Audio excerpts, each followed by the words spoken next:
Okay, now we're going to place some brackets in the maxillary left quadrant. And one of the things that we want to think about is as we put our brackets on, we want to get them on the long axis of the tooth. One thing that I always take into consideration when I'm placing brackets is to try to think of where the root is in angulation to the crown, because that's where you would like to have the center of that bracket. And the same thing on your lateral, your cuspid, and your bicuspid. You want those just about on the height of the cusp, down the center line of that tooth.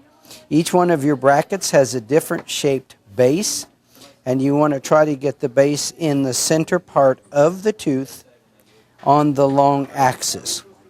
Now then, for the purpose of this video, we're going to assume that the teeth have already been primed, cleaned, and they're ready to be bonded now. So we'll put a bracket on, and when we put that on the central incisor, usually, in this case, the company's brackets that I'm using happen to be have a green dot, but there is usually a color indicator that goes to the distal gingival part of the tooth. So using an instrument, I choose to use a scaler. You can use a explorer, whatever, but you want to get that tooth centered on the bracket centered on the long axis of the tooth. And then as far as your height goes, whatever the doctor wants as far as height on that tooth, I happen to use what we call a bracket gauge, so then I have some uniformity as to where the bracket is. And as you can see, there is each one of these is a different measurement, and then I can put that in the bracket slot, get the bracket slot exactly where I want it, and then come back with my explorer, get it centered on the long axis of the tooth, and then the bracket is in position. Going to the next bracket, again the base is shaped a little bit different than the central incisor, but what we're going to do is put the bracket on, and again I'm going to use my scaler because I can push the excess adhesive out from underneath the bracket, get it put where I want it put, mainly placed, and then I can go back and use the scaler, get the excess adhesive off,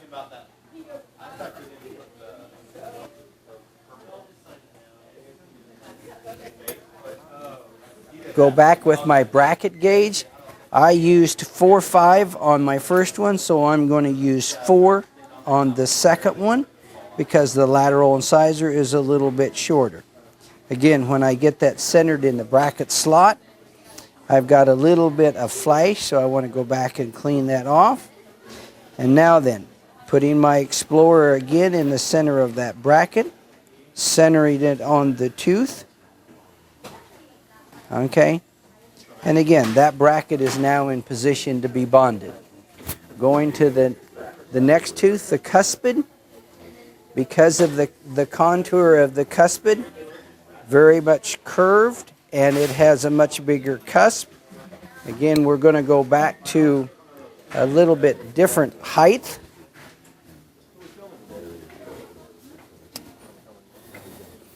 And once the bracket gets in position, again, I'm going to use my scaler, make sure that it's seated on the tooth, use my bracket gauge, and in this thing I'm going to go back to either, depending on the height of the cusp compared to the other cusp tips, I'm either going to use the same thing that I did on my central, 4.5, or the doctor may want me to use a 5 because it has a little bit longer cusp. Once I get that on there where I want it, then I'm going to come back again with the scaler, go down the long axis of the tooth, make sure that that's on there where I want it, make sure again that all the excess adhesive is cleaned up, and then it is again ready to be light cured.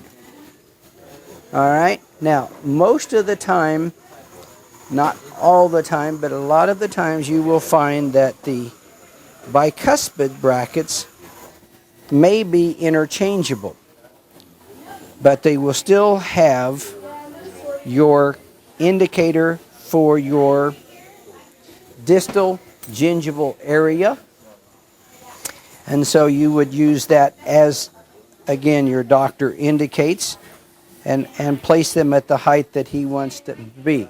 In my situation, I usually place them at about a 4 if I do the centrals at 4-5.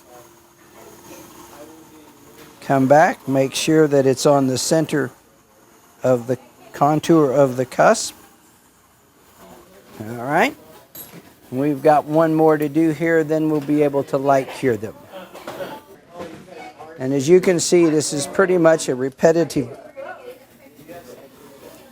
task in getting the brackets where they're supposed to be. And anyway, does not necessarily have to be the way it's done, because there's indirect bonding. There's a lot of different techniques. But I know in my office, the staff has the patient prepared. I am then sit down with them. They hand me the brackets. I place the brackets, clean off the excess, make sure they're where I want them, and then they light cure them.